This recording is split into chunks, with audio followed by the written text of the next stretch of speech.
ਵਾਹਿਗੁਰੂ ਜੀ ਕਾ ਖਾਲਸਾ ਵਾਹਿਗੁਰੂ ਜੀ ਕੀ ਫਤਿਹ। गुरु रूप गुरु प्यारी गुरु सवारी साध संगत जीओ,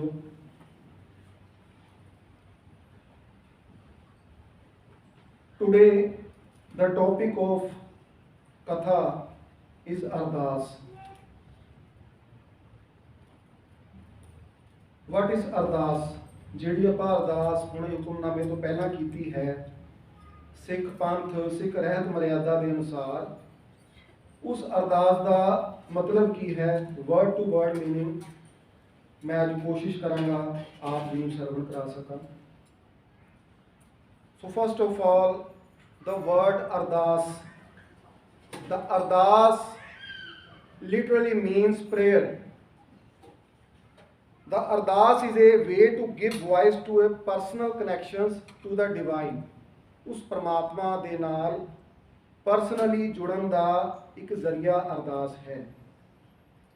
it can be a way to express a coordinate group intention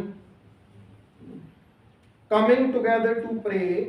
the Ardas is a powerful tradition that is used by Sikhs everywhere.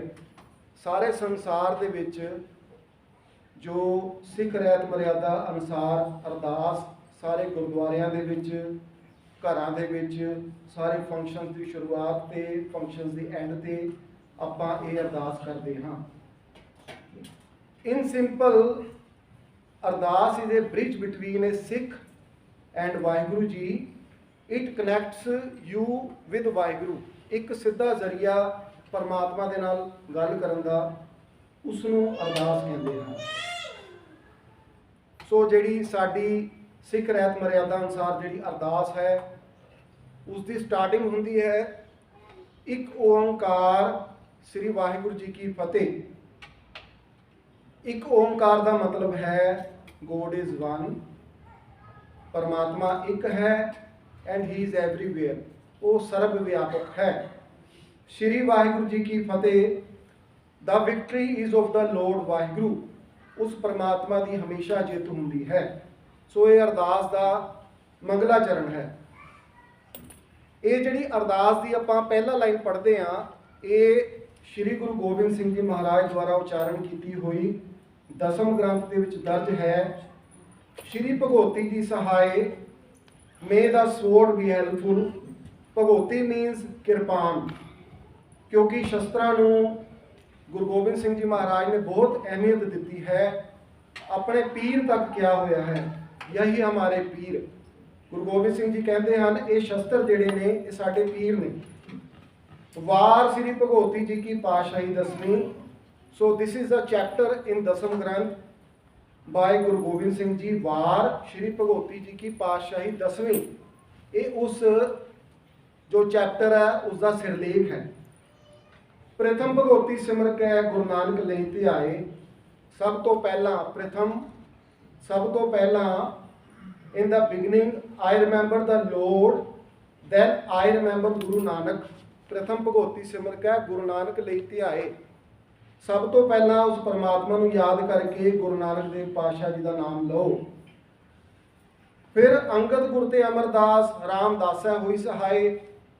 फिर श्री गुरु अंगद देव जी, श्री गुरु अमरदास जी, श्री गुरु रामदास जी साडे नाल सहाई होण। अर्जन हरगोबिंद नो सिमरो श्री हर राय। श्री गुरु अर्जन देव जी, श्री गुरु हरगोबिंद साहब जी, श्री गुरु हर राय साहब जी साडे नाल सहाई होण। श्री हर कृष्ण धियाइए जिस डिठे सब दुख जाए। I remember Guru Har Krishan by whose sight all the sufferings vanish. जिस गुरु के सिमरन करन दे नाल धन धन साहिब श्री गुरु कृष्ण जी महाराज, हर कृष्ण जी महाराज, उन्हां दे सिमरन उन्हां नूं ध्यान दे नाल सारे दुखों का नाश हो जाता है। तेग बहादुर सिमरिया घर नौ निदावे धाए। The remember then remember Guru Tegh Bahadur, though whose the grace, the 9 treasures come running to my house। Navnidhi 18 सिद्धि पिछे लगियां फिरै, ज्यो हर हृदय सदा बसाए। ਜਦੋਂ ਆਪਾਂ ਗੁਰੂ ਤੇਗ ਬਹਾਦਰ ਮਹਾਰਾਜ ਜੀ ਨੂੰ ਯਾਦ ਕਰਦੇ ਹਾਂ ਤਾਂ ਸਾਰੀਆਂ 9 ਨਿਧੀਆਂ 18 ਸਿੱਧੀਆਂ ਸਾਡੇ ਪਿੱਛੇ ਲੱਗ ਜਾਂਦੀਆਂ ਹਨ। ਸੋ ਇੱਥੋਂ ਤੱਕ ਸ਼੍ਰੀ ਭਗਵਤੀ ਜੀ ਸਹਾਇ ਤੋਂ ਲੈ ਕੇ ਸ਼੍ਰੀ ਗੁਰੂ ਤੇਗ ਬਹਾਦਰ ਜੀ ਮਹਾਰਾਜ ਤੱਕ ਇਹ ਜਿਹੜੀ ਅਰਦਾਸ ਦਸਮ ਗ੍ਰੰਥ ਦੇ ਵਿੱਚ ਗੁਰੂ ਗੋਬਿੰਦ ਸਿੰਘ ਜੀ ਮਹਾਰਾਜ ਨੇ ਉਚਾਰਨ ਕੀਤੀ ਹੋਈ ਹੈ, ਇੱਥੇ ਤੱਕ। ਇਸ ਤੋਂ ਬਾਅਦ ਜਦੋਂ ਆਪਾਂ ਪੜ੍ਹਦੇ ਹਾਂ ਧੰਨ ਧੰਨ ਦਸਮ ਪਿਤਾ ਸਾਹਿਬ ਸ਼੍ਰੀ ਗੁਰੂ ਗੋਬਿੰਦ ਸਿੰਘ ਜੀ ਮਹਾਰਾਜ ਸਭ ਥਾਈ ਹੋਣਾ ਜੀ ਸਹਾਏ, ਧੰਨ ਧੰਨ ਸ਼੍ਰੀ ਗੁਰੂ ਗ੍ਰੰਥ ਸਾਹਿਬ ਮਹਾਰਾਜ ਜੀ ਦੇ ਪਾਠ ਦਰਸ਼ਨ ਦੀਦਾਰ ਦਾ ਧਿਆਨ ਕਰਕੇ ਬੋਲੋ ਜੀ ਵਾਹਿਗੁਰੂ। ਸੋ ਇਹ ਜਿਹੜੀਆਂ 2 ਲਾਈਨਸ ਨੇ ਸ਼੍ਰੀ ਗੁਰੂ ਗੋਬਿੰਦ ਸਿੰਘ ਜੀ ਤੇ ਸ਼੍ਰੀ ਗੁਰੂ ਗ੍ਰੰਥ ਸਾਹਿਬ ਮਹਾਰਾਜ ਜੀ ਦੀਆਂ, ਇਹ ਸਨ 1945 ਦੇ ਵਿੱਚ ਅਕਾਲ ਤਖਤ ਸਾਹਿਬ ਵਿਖੇ ਜਦੋਂ ਸਰਬੱਤ ਖਾਲਸਾ ਇਕੱਠਾ ਹੋਇਆ, ਸਾਰੇ ਗੁਰਸਿੱਖ ਪਿਆਰੇ ਪੰਜਾਂ ਤਖਤਾਂ ਦੇ ਜਥੇਦਾਰ ਸਾਹਿਬ ਇਕੱਠੇ ਹੋਏ, ਤਾਂ ਤੇਗ ਬਹਾਦਰ ਸਿਮਰਿਏ ਘਰ ਨੂੰ 9 ਨਿਦਾਵੇ ਧਾਏ ਤੋਂ ਬਾਅਦ ਸਾਰੀ ਅਰਦਾਸ ਉੱਥੇ ਲਿਖੀ ਗਈ। ਸਾਰਿਆਂ ਨੇ ਰਲ ਮਿਲ ਕੇ ਇਹ 2 ਪੰਕਤੀਆਂ ਐਡ ਕੀਤੀਆਂ, ਸ਼੍ਰੀ ਗੁਰੂ ਗੋਬਿੰਦ ਸਿੰਘ ਜੀ ਮਹਾਰਾਜ ਜੀ ਸਹਾਈ ਹੋਣ ਤੇ ਗੁਰੂ ਗ੍ਰੰਥ ਸਾਹਿਬ ਮਹਾਰਾਜ ਜੀ ਸਹਾਈ ਹੋਣ। ਉਸ ਤੋਂ ਬਾਅਦ ਅਗਲਾ ਪੈਰਾ ਆ ਜਾਂਦਾ ਹੈ 5 ਪਿਆਰੇ 4 ਸਾਹਿਬਜ਼ਾਦੇ 40 ਮੁਕਤੇ। So can anyone tell me the name of 5 ਪਿਆਰੇ? ਕੋਈ ਸੰਗਤ ਚੋਂ ਕੋਈ ਗੁਰੂ ਪਿਆਰਾ ਹੋਵੇ ਦੱਸਣ ਵਾਲਾ ਵੀ 5 ਪਿਆਰਿਆਂ ਦੇ ਕੀ ਨਾਮ ਹਨ? ਸ਼ਰਮਾਨ ਦੀ ਗੱਲ ਨਹੀਂ, ਵਾਹਿਗੁਰੂ ਦੱਸੋ ਜੀ। ਭਾਈ ਸਾਹਿਬ ਸਿੰਘ ਜੀ, ਧਰਮ ਸਿੰਘ ਜੀ, ਭਾਈ ਮੁਕਤਸਰ ਸਿੰਘ ਜੀ, ਭਾਈ ਦਇਆ ਸਿੰਘ ਜੀ, ਭਾਈ ਹਿੰਮਤ ਸਿੰਘ ਜੀ। ਭਾਈ ਹਿੰਮਤ ਸਿੰਘ ਜੀ ਇੱਕ ਰਹਿ ਗਏ, ਭਾਈ ਸਾਹਿਬ ਸਿੰਘ ਜੀ। ਵੈਰੀ ਗੁੱਡ, ਬਹੁਤ ਅੱਛੀ ਗੱਲ ਹੈ। ਸੋ ਲਾਈਨ ਵਾਈਜ਼ ਹੈਗੇ ਭਾਈ ਦਇਆ ਸਿੰਘ ਜੀ, ਭਾਈ ਧਰਮ ਸਿੰਘ ਜੀ, ਭਾਈ ਹਿੰਮਤ ਸਿੰਘ ਜੀ, ਭਾਈ ਮੋਹਕਮ ਸਿੰਘ ਜੀ, ਭਾਈ ਸਾਹਿਬ ਸਿੰਘ ਜੀ। ਸੋ ਇਹਦੇ ਪਿੱਛੇ ਇੱਕ ਮੀਨਿੰਗ ਵੀ ਹੈ ਬੜਾ ਵਧੀਆ ਵੀ ਸਭ ਤੋਂ ਪਹਿਲਾਂ ਭਾਈ ਧਰਮ ਸਿੰਘ ਜੀ, ਫਿਰ ਭਾਈ ਦਇਆ ਸਿੰਘ ਜੀ। ਗੁਰਬਾਣੀ ਦਾ ਵਾਕ ਹੈ ਜਪਜੀ ਸਾਹਿਬ ਦੇ ਵਿੱਚ, ਧੋਲ ਧਰਮ ਦਇਆ ਕਾ ਪੂਤ, ਧਰਮ ਦਾ ਪੁੱਤਰ ਹੈ ਦਇਆ। ਸੋ ਪਹਿਲਾ ਧਰਮ, ਜਦੋਂ ਧਰਮ ਬੰਦਾ ਕਮਾਉਂਦਾ ਹੈ ਤਾਂ ਉਸਦੇ ਮਨ ਦੇ ਵਿੱਚ ਦਇਆ ਆਉਂਦੀ ਹੈ। ਫਿਰ ਉਸ ਤੋਂ ਬਾਅਦ ਜਦੋਂ ਦਇਆ ਉਹਦੇ ਮਨ ਦੇ ਵਿੱਚ ਆਉਂਦੀ ਹੈ, ਫਿਰ ਉਹਦੇ ਮਨ ਦੇ ਵਿੱਚ ਹਿੰਮਤ ਆਉਂਦੀ ਹੈ। ਜਦੋਂ ਉਸਦੇ ਮਨ ਦੇ ਵਿੱਚ ਹਿੰਮਤ ਦਾ ਪ੍ਰਕਾਸ਼ ਹੁੰਦਾ ਹੈ, ਫਿਰ ਉਹਦੇ ਮਨ ਦੇ ਵਿੱਚ ਮੋਹਕਮ ਆਉਂਦਾ ਹੈ, ਸੂਰਬੀਰਤਾ ਆਉਂਦੀ ਹੈ, ਉਸ ਪਰਮਾਤਮਾ ਨੂੰ ਮਿਲਣ ਦੀ ਚਾਹ ਪੈਦਾ ਹੁੰਦੀ ਹੈ। ਫਿਰ ਸਾਹਿਬ ਸਿੰਘ ਜੀ, ਫਿਰ ਉਸ ਸਾਹਿਬ ਦੇ ਉਸ ਨਿਰੰਕਾਰ ਪਰਮਾਤਮਾ ਦੇ ਦਰਸ਼ਨ ਹੋ ਜਾਂਦੇ ਹਨ, ਉਸ ਦੇ ਨਾਲ ਇੱਕ ਮਿਕ ਹੋ ਜਾਂਦਾ ਹੈ। ਸੋ ਇਹ 5 ਪਿਆਰੇ ਸਨ। ਉਸ ਤੋਂ ਬਾਅਦ ਆਉਂਦੇ 4 ਸਾਹਿਬਜ਼ਾਦੇ। ਹੁਣ ਮੈਂ 4 ਸਾਹਿਬਜ਼ਾਦੇ ਦਾ ਸਾਰਿਆਂ ਨੂੰ ਪਤਾ ਹੋਏਗਾ, ਕੈਨ ਐਨੀਵਨ ਟੈਲ ਮੀ 4 ਸਾਹਿਬਜ਼ਾਦਿਆਂ ਦੇ ਨਾਮ ਲਾਈਨ ਵਾਈਜ਼? ਬਾਬਾ ਅਜੀਤ ਸਿੰਘ ਜੀ, ਬਾਬਾ ਜੁਝਾਰ ਸਿੰਘ ਜੀ, ਬਾਬਾ ਜੋਰਾਵਰ ਸਿੰਘ ਜੀ, ਬਾਬਾ ਫਤਿਹ ਸਿੰਘ। ਬਾਬਾ ਫਤਿਹ ਸਿੰਘ। ਬੋਲੇ ਸੋਨਿਹਾਲ। ਸਤਿ ਸ਼੍ਰੀ ਅਕਾਲ। ਸੋ ਇਹ ਸਾਡੇ 4 ਸਾਹਿਬਜ਼ਾਦੇ ਹਨ। ਉਸ ਤੋਂ ਬਾਅਦ ਆ ਜਾਂਦੇ ਹਨ 40 ਮੁਕਤੇ। 40 ਮੁਕਤੇ ਉਹ ਸਨ ਜੋ ਮੁਕਤਸਰ ਦੀ ਜੰਗ ਦੇ ਵਿੱਚ ਗੁਰੂ ਸਾਹਿਬ ਜੀ ਨੇ ਮੁਕਤ ਕਰ ਦਿੱਤੇ ਸਨ। ਉਹ 40 ਸਿੰਘਾਂ ਦੇ ਜੋ ਜਥੇਦਾਰ ਸਨ, ਉਹਨਾਂ ਦਾ ਨਾਮ ਸੀ ਭਾਈ ਮਹਾ ਸਿੰਘ ਜੀ, ਜਿਨ੍ਹਾਂ ਦਾ ਜੋ ਸ਼ਹੀਦੀ ਦਿਹਾੜਾ ਆਪਾਂ ਪਿੱਛੇ ਮਨਾ ਕੇ ਹਟੇ ਹਾਂ। 5 ਪਿਆਰੇ 4 ਸਾਹਿਬਜ਼ਾਦੇ 40 ਮੁਕਤੇ, ਹੱਠੀਆਂ ਜਪੀਆਂ ਤਪੀਆਂ, ਜਿਨ੍ਹਾਂ ਨੇ ਹੱਠ ਕੀਤਾ, ਤਪ ਕੀਤਾ, ਜਿਨ੍ਹਾਂ ਨਾਮ ਜਪਿਆ, ਵੰਡ ਕੇ ਛਕਿਆ, ਜਿਨ੍ਹਾਂ ਨੇ ਉਸ ਪ੍ਰਮਾਤਮਾ ਦਾ ਨਾਮ ਲਿਆ ਤੇ ਸਾਰਾ ਕੁਝ ਵੰਡ ਕੇ ਛਕਿਆ। ਵੰਡ ਕੇ ਅਨੰਦਪੁਰ ਦੇ ਕਿਲੇ ਦੇ ਵਿੱਚ ਸਾਡੇ ਸਾਹਮਣੇ ਇੱਕ ਐਗਜ਼ਾਮਪਲ ਹੈ, ਜਦੋਂ 7 ਮਹੀਨੇ ਘੇਰਾ ਪਿਆ ਰਿਹਾ ਤਾਂ ਸਾਰਿਆਂ ਨੇ ਵੰਡ ਕੇ ਛਕਿਆ। ਦੇਗ ਚਲਾਈ, ਦੇਗ ਕੜਾਹ ਪ੍ਰਸ਼ਾਦ ਦੀ ਦੇਗ, ਉਸ ਨੂੰ ਚਲਾਇਆ ਨਿਰੰਤਰ, ਹਾਲੇ ਤੱਕ ਚੱਲਦੀ ਪਈ ਹੈ ਕੜਾਹ ਪ੍ਰਸ਼ਾਦ ਦੀ ਦੇਗ। ਦੇਗ ਚਲਾਈ, ਤੇਗ ਵਾਹੀ, ਕਿਰਪਾਨ ਦੇ ਨਾਲ ਵਾਰ ਕੀਤਾ। ਦੇਗ ਚਲਾਈ, ਤੇਗ ਵਾਹੀ, ਦੇਖ ਕੇ ਅਣਡਿੱਠ ਕੀਤਾ, ਦੇਖ ਕੇ ਉਸ ਨੂੰ ਅਣਡਿੱਠ ਕੀਤਾ, ਉਸ ਨੂੰ ਅਣਦੇਖਿਆ ਕਰ ਦਿੱਤਾ। ਤਿੰਨਾਂ ਪਿਆਰਿਆਂ ਦੀ ਕਮਾਈ ਦਾ ਧਿਆਨ ਕਰਕੇ ਬੋਲੋ ਜੀ ਵਾਹਿਗੁਰੂ। ਇਹ ਸੀ second stanza. Third paragraph is ਜਿਨ੍ਹਾਂ ਸਿੰਘਾਂ ਸਿੰਘਣੀਆਂ ਨੇ ਧਰਮ ਹੇਤ ਸੀਸ ਦਿੱਤੇ। ਹੁਣ ਪਹਿਲੀ ਗੱਲ ਆ ਜਾਂਦੀ ਵੀ ਬਹੁਤ ਸਾਰੇ ਸ਼ਹੀਦ ਸਨ ਜਿਨ੍ਹਾਂ ਨੇ ਆਪਣੇ ਸੀਸ ਦੀ ਕੁਰਬਾਨੀ ਦਿੱਤੀ, ਪਰ ਸਿਰਾਂ 'ਚੋਂ ਸਭ ਤੋਂ ਸਿਰਮੌਰ ਸਿਰ ਕਿਸ ਦਾ ਸੀ? ਬਾਬਾ ਦੀਪ ਸਿੰਘ ਜੀ ਸ਼ਹੀਦ, ਜਿਨ੍ਹਾਂ ਦਾ ਕੱਲ ਜਨਮ ਦਿਹਾੜਾ ਸੀ। ਸਾਰੀਆਂ ਸੰਗਤਾਂ ਨੇ ਰਲ ਮਿਲ ਕੇ ਮਿਲਾਇਆ ਹੈ। ਆਪਣੀ ਤਲੀ ਦੇ ਉੱਤੇ ਸਿਰ ਰੱਖ ਕੇ ਸ਼੍ਰੀ ਦਰਬਾਰ ਸਾਹਿਬ ਜਾ ਕੇ ਭੇਟ ਕੀਤਾ। ਸਿੰਘਾਂ ਸਿੰਘਣੀਆਂ ਨੇ ਧਰਮ ਹੇਤ ਸੀਸ ਦਿੱਤੇ, ਬੰਦ ਕਟਾਏ। ਬੰਦ ਕਿੰਨੇ ਕਟਾਏ ਸੀ, ਕੋਈ ਦੱਸ ਸਕਦਾ ਹੈ? ਭਾਈ ਮਨੀ ਸਿੰਘ ਜੀ ਨੇ ਭਾਈ ਮਨੀ ਸਿੰਘ ਜੀ। ਭਾਈ ਮਨੀ ਸਿੰਘ ਜੀ ਨੇ ਬੰਦ ਕਟਾਏ। ਖੋਪਰੀਆਂ ਲੁਹਾਈਆਂ, ਦੱਸੋ ਜੀ? ਭਾਈ ਤਾਰੂ ਸਿੰਘ ਜੀ, ਜਿਨ੍ਹਾਂ ਨੇ ਆਪਣੀ ਖੋਪੜੀ ਲੁਹਾਈ। ਚਰਖੜੀਆਂ ਤੇ ਚੜੇ ਭਾਈ ਸ਼ਾਹਬਾਜ ਸਿੰਘ ਜੀ, ਜਿਨ੍ਹਾਂ ਨੂੰ ਚਰਖੜੀ ਉੱਤੇ ਚੜਾ ਕੇ ਸ਼ਹੀਦ ਕੀਤਾ ਗਿਆ। ਤਿੰਨਾਂ ਦੀ ਕਮਾਈ ਦਾ ਧਿਆਨ ਕਰਕੇ ਬੋਲੋ ਜੀ ਵਾਹਿਗੁਰੂ। ਪੰਜਾਂ ਤਖਤਾਂ ਸਰਬੱਤ ਗੁਰਦੁਆਰਿਆਂ ਦਾ ਧਿਆਨ ਕਰਕੇ ਬੋਲੋ ਜੀ ਵਾਹਿਗੁਰੂ। ਪੰਜਾਂ ਤਖਤਾਂ ਦਾ ਨਾਮ ਕੋਈ ਦੱਸ ਸਕਦਾ ਜੀ? ਤਖਤ ਸ੍ਰੀ ਕੇਸਗੜ੍ਹ ਸਾਹਿਬ, ਕੇਸਗੜ੍ਹ ਸਾਹਿਬ, ਤਖਤ ਸ੍ਰੀ ਹਜੂਰ ਸਾਹਿਬ, ਤਖਤ ਸ੍ਰੀ ਹਜੂਰ ਸਾਹਿਬ, ਗੁੱਡ। ਅਕਾਲ ਤਖਤ ਸਾਹਿਬ, ਦਮਦਮਾ ਸਾਹਿਬ, ਵਾਹਿਗੁਰੂ। ਸੋ ਇਹ ਨਾਮ ਦੱਸੇ ਨੇ ਪਿਤਾ ਜੀ ਨੇ, ਬਹੁਤ ਅੱਛੇ ਸੰਗਤ ਨੇ ਰਲ ਮਿਲ ਕੇ ਦੱਸੇ ਹਨ। ਪਰ ਲਾਈਨ ਵਾਈਜ਼ ਸਭ ਤੋਂ ਪਹਿਲਾਂ ਆਉਂਦੇ ਹਨ ਸ੍ਰੀ ਅਕਾਲ ਤਖਤ ਸਾਹਿਬ ਅੰਮ੍ਰਿਤਸਰ। ਇਹ ਸਭ ਤੋਂ ਪਹਿਲਾਂ ਕਿਉਂ ਹਨ? ਕਿਉਂਕਿ ਇਹ ਤਖਤ ਸ੍ਰੀ ਗੁਰੂ ਹਰਗੋਬਿੰਦ ਪਾਤਸ਼ਾਹ ਜੀ ਦਾ ਤਖਤ ਹੈ, 6ਵੇਂ ਪਾਤਸ਼ਾਹ ਜੀ ਦਾ। ਇਹ ਉਹਨਾਂ ਦਾ ਸਾਜਿਆ ਹੋਇਆ ਤਖਤ ਹੈ। ਸਭ ਤੋਂ ਪਹਿਲਾਂ ਸ੍ਰੀ ਅਕਾਲ ਤਖਤ ਸਾਹਿਬ ਅੰਮ੍ਰਿਤਸਰ। ਦੂਜਾ ਤਖਤ ਹੈ ਸਾਡਾ ਸ੍ਰੀ ਪਟਨਾ ਸਾਹਿਬ। ਹੁਣ ਕਈਆਂ ਦੇ ਮਨ 'ਚ ਭੁਲੇਖਾ ਵੀ ਸ੍ਰੀ ਪਟਨਾ ਸਾਹਿਬ ਗੁਰੂ ਗੋਬਿੰਦ ਸਿੰਘ ਜੀ ਮਹਾਰਾਜ ਜੀ ਦਾ ਤਖਤ ਹੈ। ਨਹੀਂ, ਸ੍ਰੀ ਹਰਮੰਦਰ ਸਾਹਿਬ ਪਟਨਾ ਬਿਹਾਰ ਜੋ ਤਖਤ ਹੈ ਉਹ ਧੰਨ ਧੰਨ 9ਵੇਂ ਪਾਤਸ਼ਾਹ ਸ੍ਰੀ ਗੁਰੂ ਤੇਗ ਬਹਾਦਰ ਮਹਾਰਾਜ ਜੀ ਦਾ ਤਖਤ ਹੈ। ਉਸ ਤਖਤ ਤੇ ਬੈਠ ਕੇ 9ਵੇਂ ਪਾਤਸ਼ਾਹ ਜੀ ਹੁਕਮ ਕਰਿਆ ਕਰਦੇ ਸਨ ਸਾਰੀ ਸਾਧ ਸੰਗਤ ਨੂੰ। ਉਸ ਤੋਂ ਬਾਅਦ ਤੀਜਾ ਤਖਤ ਹੈ ਤਖਤ ਸ੍ਰੀ ਕੇਸਗੜ੍ਹ ਸਾਹਿਬ। ਚੌਥਾ ਤਖਤ ਸ੍ਰੀ ਦਮਦਮਾ ਸਾਹਿਬ। ਪੰਜਵਾਂ ਤਖਤ ਸ੍ਰੀ ਹਜੂਰ ਸਾਹਿਬ, ਜਿੱਥੇ ਗੁਰੂ ਗੋਬਿੰਦ ਸਿੰਘ ਜੀ ਮਹਾਰਾਜ ਜੀ ਨੇ ਅਕਾਲ ਚਲਾਣਾ ਕੀਤਾ ਹੈ।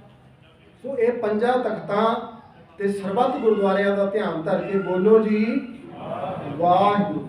ਸਾਰੇ ਗੁਰਦੁਆਰਿਆਂ ਦਾ ਧਿਆਨ ਧਰ ਕੇ ਸਾਨੂੰ ਵਾਹਿਗੁਰੂ ਬੋਲਣਾ ਚਾਹੀਦਾ ਹੈ।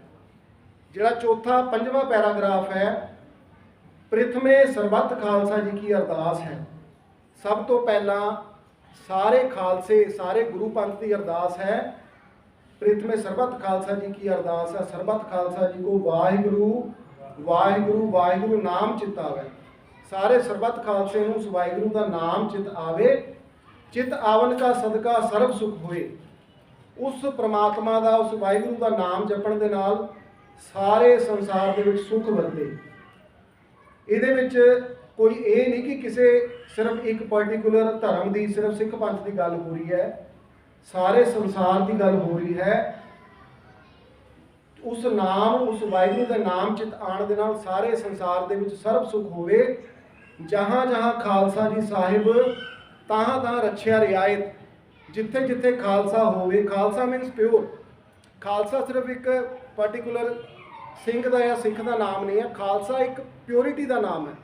ਦ ਪਿਓਰ ਮੀਨਸ ਖਾਲਸਾ। ਸਰਬ ਸੁਖ ਹੋਏ ਜਹਾਂ ਜਹਾਂ ਖਾਲਸਾ ਜੀ ਸਾਹਿਬ, ਤਾਂ ਤਾਂ ਰਚਿਆ ਰਿਹਾ। ਦੇਗ ਤੇਗ ਫਤਿਹ, ਬਿਰਦ ਕੀ ਪੈਜ, ਪੰਥ ਕੀ ਜੀਤ। ਦੇਗ ਤੇਗ, ਦੇਗ ਦੀ ਫਤਿਹ ਹੋਵੇ, ਕਿਰਪਾਨ ਦੀ ਫਤਿਹ ਹੋਵੇ, ਪੰਥ ਕੀ ਜੀਤ ਹੋਵੇ। ਖਾਲਸਾ ਜੀ ਕੇ ਬੋਲ ਬਾਲੇ ਬੋਲੋ ਜੀ ਵਾਹਿਗੁਰੂ। ਸੋ ਜਿਹੜਾ ਅਗਲਾ ਸਟੈਂਜਾ ਹੈ ਬਹੁਤ ਇੰਪੋਰਟੈਂਟ ਹੈ ਉਹ ਵੀ। ਸਿੱਖਾਂ ਨੂੰ ਸਿੱਖੀ ਦਾਨ, ਕੇਸ ਦਾਨ, ਰਹਿਤ ਦਾਨ, ਵਿਵੇਕ ਦਾਨ, ਵਿਸਾਹ ਦਾਨ, ਦਾਨਾ ਸਿਰ ਦਾਨ, ਨਾਮ ਦਾਨ। ਸੋ ਗੁਰੂ ਖਾਲਸਾ ਪੰਥ ਨੇ ਇਹ 5 ਦਾਨ ਦੱਸੇ ਹਨ। ਆਪਾਂ ਕਾਲੀ ਵਿੱਚ ਨੂੰ ਬੋਲ ਦਿੰਦੇ ਹਾਂ ਸਿੱਖਾਂ ਨੂੰ ਸਿੱਖੀ ਦਾਨ, ਕੇਸ ਦਾਨ, ਰਹਿਤ ਦਾਨ, ਵਿਵੇਕ ਦਾਨ, ਵਿਸਾਹ ਦਾਨ, ਦਾਨਾ ਸਿਰ ਦਾਨ, ਨਾਮ ਦਾਨ। ਬਟ ਇਹਨਾਂ ਦੇ ਪਾਰਟਿਕੂਲਰ ਕੱਲੇ ਦਾਨ ਦਾ ਇੱਕ ਅਰਥ ਹੈ। ਸੋ ਪਹਿਲਾ ਹੈ ਸਿੱਖਾਂ ਨੂੰ ਸਿੱਖੀ ਦਾਨ। ਉਸ ਪਰਮਾਤਮਾ ਦੇ ਅੱਗੇ ਅਰਦਾਸ ਹੈ ਕਿ ਸਾਰੇ ਸਰਬੱਤ ਖਾਲਸੇ ਨੂੰ ਸਿੱਖੀ ਦਾਨ ਦਿਓ। ਸਿੱਖਾਂ ਨੂੰ ਸਿੱਖੀ ਦਾਨ, ਕੇਸ ਦਾਨ, ਕੇਸਾਂ ਦਾ ਦਾਨ ਬਖਸ਼ੋ। ਉਸ ਖਾਲਸੇ ਨੂੰ ਕੇਸਾਂ ਦੀ ਕਿਸੇ ਵੀ ਤਰੀਕੇ ਨਾਲ ਬੇਪੱਤੀ ਨਾ ਹੋਵੇ, ਕੇਸਾਂ ਦਾ ਦਾਨ ਬਖਸ਼ੋ। ਸਿੱਖੀ ਦਾਨ, ਕੇਸ ਦਾਨ, ਰਹਿਤ ਬਖਸ਼ੋ। ਪੰਜਾਂ ਕਕਾਰਾਂ ਦਾ ਧਾਰਨੀ ਹੋਵੇ, ਨਿਤਨੇਮ ਬਾਣੀਆਂ ਦਾ ਉਚਾਰਨ ਕਰਦਾ ਹੋਵੇ ਤੇ ਰਹਿਤਵਾਨ ਹੋਵੇ। ਵਿਵੇਕ ਦਾਨ। ਸੋ ਵਿਵੇਕ ਦਾਨ, what is vivek? Ability to ਜੱਜ ਪੀਪਲ ਐਂਡ ਥਿੰਗਸ ਵੈਲ। ਇੱਕ ਕਿਸੇ ਨੂੰ ਸਮਝਣ ਦੀ ਸਾਨੂੰ ਜਿਹੜੀ ਸ਼ਕਤੀ, ਉਹ ਵੀ ਗੁਰੂ ਖਾਲਸੇ ਨੇ ਗੁਰੂ ਪਾਤਸ਼ਾਹ ਤੋਂ ਮੰਗੀ। ਵਿਵੇਕ ਦਾਨ, ਸਾਨੂੰ ਵਿਵੇਕ ਦਾਨ ਬਖਸ਼ੋ। ਵਿਸਾਹ ਦਾਨ, ਵਿਸਾ ਮੀਨਸ ਟਰਸਟ, ਭਰੋਸਾਦਾਨ, ਫੇਥ, ਸਾਨੂੰ ਸਾਰਿਆਂ ਤੇ ਜੋ ਭਰੋਸਾ ਬਖਸ਼ੋ। ਪਰ ਇਹਨਾਂ ਤੋਂ ਸਭ ਤੋਂ ਉੱਚਾ ਦਾਨ ਕੀ ਹੈ? ਦਾਨਾ ਸਿਰ ਦਾਨ, ਨਾਮਦਾਨ। ਸਭ ਤੋਂ ਉੱਚਾ ਨਾਮਦਾਨ ਹੈ। ਇਸੇ ਕਰਕੇ ਬੇਨਤੀ ਕਰੀਦੀ ਹੈ ਵੀ ਗੁਰਦੁਆਰੇ ਆ ਕੇ ਆਪਣੀਆਂ ਜੋ ਦੁਨਿਆਵੀ ਚੀਜ਼ਾਂ ਨੇ ਉਹਨਾਂ ਨੂੰ ਛੋੜ ਕੇ ਉਸ ਨਾਮਦਾਨ ਦੀ ਪ੍ਰਾਪਤੀ, ਉਸ ਨਾਮਦਾਨ ਦੀ ਮੰਗ ਕਰੋ ਗੁਰੂ ਪਾਤਸ਼ਾਹ ਤੋਂ, ਜਿਹਦੇ ਨਾਲ ਸਾਰੇ ਦਾਨ ਜੁੜੇ ਹੋਏ ਨੇ। ਦਾਨਾ ਸਿਰ ਦਾਨ, ਨਾਮਦਾਨ, ਸ਼੍ਰੀ ਅੰਮ੍ਰਿਤਸਰ ਸਾਹਿਬ ਜੀ ਕੇ ਦਰਸ਼ਨੀ ਇਸ਼ਨਾਨ, ਚੌਂਕੀਆਂ।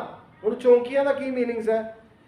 ਚੌਂਕੀ ਇੱਕ, ਜਦੋਂ ਆਪਾਂ ਕੀਰਤਨ ਕਰਦੇ ਹਾਂ ਸਵੇਰੇ, ਸ਼ਾਮ, ਦੁਪਹਿਰੇ, ਸੋ ਉਸ ਪਾਰਟਿਕੂਲਰ ਟਾਈਮ ਨੂੰ ਚੌਂਕੀ ਦਾ ਨਾਮ ਦਿੱਤਾ ਗਿਆ ਹੈ। ਜਿਵੇਂ ਆਪਾਂ ਸਵੇਰੇ ਅੰਮ੍ਰਿਤ ਵੇਲੇ ਆਸਾ ਦੀਵਾਰ ਕੀਰਤਨ ਕਰਦੇ ਹਾਂ, ਉਸ ਨੂੰ ਬੋਲਦੇ ਹਨ ਆਸਾ ਦੀਵਾਰ ਦੀ ਚੌਂਕੀ। ਉਸ ਤੋਂ ਬਾਅਦ ਜਿਹੜਾ ਹੁਣ ਦਾ ਸਮਾਂ ਚੱਲ ਰਿਹਾ ਹੈ 9 ਤੋਂ 12 ਵਜੇ ਦੇ ਵਿੱਚ ਜਿਹੜਾ ਆਪਾਂ ਹੁਣ ਕੀਰਤਨ ਕੀਤਾ ਹੈ, ਇਸ ਨੂੰ ਆਖਦੇ ਹਨ ਬਿਲਾਵਲ ਦੀ ਚੌਂਕੀ। ਉਸ ਤੋਂ ਬਾਅਦ ਸ਼ਾਮ ਨੂੰ ਜਦੋਂ ਕੀਰਤਨ ਹੁੰਦਾ ਹੈ ਉਸ ਨੂੰ ਆਖਦੇ ਹਨ ਸੋਦਰ ਰਹਿਰਾਸ ਦੀ ਚੌਂਕੀ।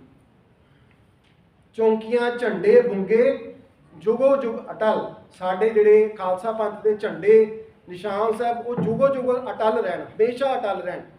ਜੁਗੋ ਜੁਗ ਅਟਲ, ਧਰਮ ਕਾ ਜੈਕਾਰ, ਬੋਲੋ ਜੀ ਵਾਹਿਗੁਰੂ। ਲਾਸਟ ਪੈਰਾਗ੍ਰਾਫ, ਸਿੱਖਾਂ ਦਾ ਮਨ ਨੀਵਾਂ। ਦੇਖੋ ਕਿੰਨੀ ਨਿਮਰਤਾ ਨਾਲ ਅਰਦਾਸ ਦੇ ਵਿੱਚ ਇਹ ਵਰਡਸ ਜਿਹੜੇ ਨੇ ਇਹ ਪਿਰੋਏ ਗਏ ਹਨ। ਜਿਵੇਂ ਮਾਲਾ ਦੇ ਵਿੱਚ ਮੋਤੀ ਪਿਰੋਏ ਜਾਂਦੇ ਹਨ, ਉਸੇ ਤਰੀਕੇ ਦੇ ਨਾਲ ਗੁਰੂ ਖਾਲਸਾ ਪੰਥ ਨੇ ਇਹ ਕੱਲਾ ਕੱਲਾ ਅੱਖਰ, ਕੱਲਾ ਕੱਲਾ ਲਫ਼ਜ਼ ਇਸ ਅਰਦਾਸ ਦੇ ਵਿੱਚ ਪੁਰਿਆ ਗਿਆ ਹੈ। ਸਿੱਖਾਂ ਦਾ ਮਨ ਨੀਵਾਂ, ਮਤ ਉੱਚੀ। ਸਿੱਖ ਉਹ ਹੈ ਜੋ ਗੁਰੂ ਪਾਤਸ਼ਾਹ ਦੇ ਦਰਬਾਰ ਦੇ ਵਿੱਚ ਆ ਕੇ ਬੈਠਾ ਹੈ। ਆਪਾਂ ਸਾਰੇ ਬੈਠੇ ਹਾਂ, ਆਪਾਂ ਸਾਰੇ ਸਿੱਖ ਹਾਂ, ਪਰ ਜਿਨ੍ਹਾਂ ਨੇ ਅੰਮ੍ਰਿਤ ਛਕਿਆ ਉਹ ਸਿੰਘ ਹੈ। ਸੋ ਸਿੱਖ ਤੇ ਸਿੰਘ ਦੇ ਵਿੱਚ ਫਰਕ ਹੈ। ਸਿੱਖਾਂ ਦਾ ਮਨ ਨੀਵਾਂ, ਸਾਡੇ ਸਾਰਿਆਂ ਦਾ ਮਨ ਨੀਵਾਂ ਹੋਵੇ। ਮਤ ਉੱਚੀ, ਸਾਡੀ ਜਿਹੜੀ ਸੋਚ ਉੱਚੀ ਹੋਣੀ ਚਾਹੀਦੀ ਹੈ। ਪਰ ਦੇਖਣ ਵਿੱਚ ਆ ਰਿਹਾ ਹੈ ਅੱਜ ਕੱਲ੍ਹ ਉਲਟਾ ਹੋ ਰਿਹਾ ਹੈ। ਸਾਡੀ ਮਤ ਨੀਵੀਂ ਹੋ ਗਈ ਹੈ ਤੇ ਮਨ ਉੱਚਾ ਹੋ ਗਿਆ ਹੈ। ਪਰ ਸਾਨੂੰ ਕੀ ਹੁਕਮ ਹੈ? ਮਨ ਨੀਵਾਂ, ਮਤ ਉੱਚੀ। ਮਤ ਪਤ ਦਾ ਰਾਖਾ ਅਕਾਲ ਪੁਰਖ ਵਾਹਿਗੁਰੂ। ਇਹ ਅਕਾਲ ਪੁਰਖ ਵਾਹਿਗੁਰੂ ਜੀ, ਤੁਸੀਂ ਆਪੇ ਹੀ ਆਪਣੇ ਸਿੱਖਾਂ ਦੀ ਮਤ ਦੇ ਰਾਖੇ ਹੋ। ਮਤ ਪਤ ਦਾ ਰਾਖਾ ਅਕਾਲ ਪੁਰਖ ਵਾਹਿਗੁਰੂ। ਉਸ ਤੋਂ ਬਾਅਦ ਜੋ ਅਰਦਾਸ ਦੇ ਵਿੱਚ ਆਪਾਂ ਕਿਸੇ ਦੀ ਅਰਦਾਸ ਹੁੰਦੀ ਹੈ ਉਹ ਆਪਾਂ ਉਸ ਦੇ ਵਿੱਚ ਐਡ ਕਰਦੇ ਹਾਂ। ਉਸ ਤੋਂ ਬਾਅਦ ਆ ਜਾਂਦੀ ਹੈ ਲਾਸਟ, ਜਦੋਂ ਆਪਾਂ ਦੋਹਰਾ ਪੜ੍ਹਦੇ ਹਾਂ।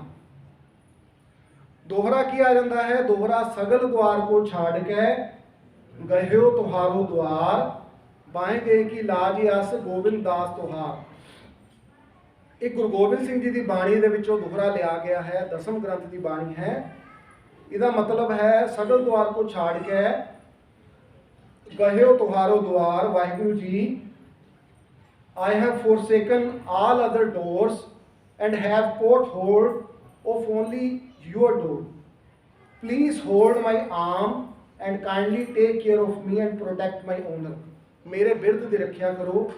ਉਸ ਤੋਂ ਬਾਅਦ ਆ ਜਾਂਦਾ ਹੈ ਰਾਜ ਕਰੇਗਾ ਖਾਲਸਾ, ਆਕੀ ਰਹਿਣਾ ਕੋਏ, ਖੁਆਰ ਹੋਏ ਸਭ ਮਿਲेंगे, ਬਚੇ ਸ਼ਰਨ ਜੋ ਹੋਏ। ਸੋ ਇੱਥੇ ਇੱਕ ਸੰਗਤ ਦੇ ਵਿੱਚ ਬਹੁਤ ਭਰਮ ਭੁਲੇਖਾ ਹੈ। ਇੱਥੇ ਲਫ਼ਜ਼ ਵਰਤਿਆ ਗਿਆ, ਵਰਡ ਵਰਤਿਆ ਗਿਆ ਆਕੀ, ਨਾ ਕਿ ਬਾਕੀ। ਸਾਰੇ ਤਕਰੀਬਨ 90% ਜੋ ਸੰਗਤ ਦਾਸ ਨੂੰ ਕੁਐਸਚਨ ਪੁੱਛਦੇ ਹਨ ਵੀ ਗੁਰੂ ਮਹਾਰਾਜ ਨੇ ਇਹ ਕਿਉਂ ਕਿਹਾ ਵੀ ਰਾਜ ਕਰੇਗਾ ਖਾਲਸਾ, ਬਾਕੀ ਰਹੇ ਨਾ ਕੋਈ, ਵੀ ਸਿਰਫ ਖਾਲਸਾ ਹੀ ਰਾਜ ਕਰੇਗਾ, ਬਾਕੀ ਨਹੀਂ ਰਹਿਣਗੇ। ਨੋ, ਦਿਸ ਇਜ਼ ਰੋਂਗ। ਇਹ ਭਾਈ ਨੰਦ ਲਾਲ ਜੀ ਦੀ, ਜੋ ਗੁਰੂ ਗੋਬਿੰਦ ਸਿੰਘ ਜੀ ਮਹਾਰਾਜ ਜੀ ਦੇ 52 ਕਵੀਆਂ ਦੇ ਵਿੱਚੋਂ ਸਿਰਮੌਰ ਕਵੀ ਸਨ, ਇਹ ਉਹਨਾਂ ਦੀ ਬਾਣੀ ਹੈ। ਇਹਦੇ ਵਿੱਚ ਉਹਨਾਂ ਨੇ ਕਿਹਾ ਰਾਜ ਕਰੇਗਾ Khalsa, Khalsa will rule. Khalsa means purity, ਜੋ ਪਿਓਰ ਹੋਣਗੇ ਉਹੀ ਰਾਜ ਕਰਨਗੇ। ਆਕੀ ਰਹੇ ਨਾ ਕੋਈ, ਆਕੀ ਮੀਨਸ ਰੈਬਲਸ, ਜੋ ਦੁਸ਼ਟ ਹੁੰਦੇ ਹਨ। ਆਕੀ ਰਹੇ ਨਾ ਕੋਈ, ਰੈਬਲਸ ਵਿਲ ਬੀ ਐਲੀਮੀਨੇਟਡ। ਜੋ ਰੈਬਲਸ ਹੋਣਗੇ ਉਹ ਖਤਮ ਹੋ ਜਾਣਗੇ, ਬਾਕੀ ਨਹੀਂ। ਆਕੀ, ਰਾਜ ਕਰੇਗਾ ਖਾਲਸਾ, ਆਕੀ ਰਹੇ ਨਾ ਕੋਏ, खुआर होए सब मिलेंगे, बचे शरण जो होए। All will be obliged to join and only those who surrender will survive। जो उस परमात्मा के अगे अपना सीर झुका देंगे, ਆਪਣਾ ਤਨ ਮਨ ਧਨ ਨਿਛਾਵਰ ਕਰਨਗੇ ਉਹਨਾਂ ਦਾ ਹੀ ਬਚਾਅ ਹੋਏਗਾ। ਬਾਕੀ ਸਾਰੇ ਜੋ ਹਨ ਉਹ ਮਿੱਟੀ ਦੇ ਵਿੱਚ ਮਿਲ ਜਾਣਗੇ। ਉਹਨਾਂ ਦਾ ਅਹੰਕਾਰ, ਕਾਮ, ਕ੍ਰੋਧ, ਲੋਭ, ਮੋਹ, ਅਹੰਕਾਰ ਜੋ 5 ਵਿਕਾਰ ਹਨ ਉਹਨਾਂ ਦੇ ਮਿੱਟੀ ਦੇ ਵਿੱਚ ਮਿਲ ਜਾਣਗੇ। ਪਰ ਜਿਹੜੇ ਗੁਰੂ ਦੇ ਅੱਗੇ ਆਪਣਾ ਸੀਸ ਝੁਕਾ ਦੇਣਗੇ ਉਹਨਾਂ ਨੂੰ ਗੁਰੂ ਬਖਸ਼ ਲਏਗਾ। And only those who surrender will survive. ਸੋ ਇਹ ਸਨ ਆਖਰੀ ਅਰਥ ਜੋ ਆਪਾਂ ਅਰਦਾਸ ਕਰਦੇ ਹਾਂ। ਸੋ ਹੋਪ ਵੀ ਤੁਹਾਨੂੰ ਇਸ ਅਰਦਾਸ ਦੇ ਵਿੱਚੋਂ ਕਾਫੀ ਕੁਝ ਨਵਾਂ ਸਿੱਖਣ ਨੂੰ ਮਿਲਿਆ ਹੋਵੇਗਾ। ਸੋ ਆਪ ਜੀ ਕਿਰਪਾ ਕਰੋ, ਦਾਸਰੇ ਦੇ ਸਿਰ ਤੇ ਮਿਹਰ ਭਰਿਆ ਹੱਥ ਰੱਖੋ ਤਾਂ ਕਿ ਜੋ ਸਾਡੀ ਨੌਲੇਜ ਜਾਂ ਜੋ ਵੀ ਅਸੀਂ ਪੜ੍ਹ ਲਿਖ ਕੇ ਜੋ ਵੀ ਸਮਝਿਆ ਬੁੱਝਿਆ ਹੈ ਉਹ ਆਪ ਜੀ ਦੇ ਨਾਲ ਸ਼ੇਅਰ ਕਰ ਸਕੀਏ। ਸੋ ਇੰਨੀਆਂ ਕੁ ਬੇਨਤੀਆਂ ਪ੍ਰਵਾਨ ਕਰਨੀਆਂ ਜੀ। ਗੱਜ ਵੱਜ ਕੇ ਫਤਿਹ ਬੁਲਾਓ। ਵਾਹਿਗੁਰੂ ਜੀ ਕਾ ਖਾਲਸਾ, ਵਾਹਿਗੁਰੂ ਜੀ ਕੀ ਫਤਿਹ।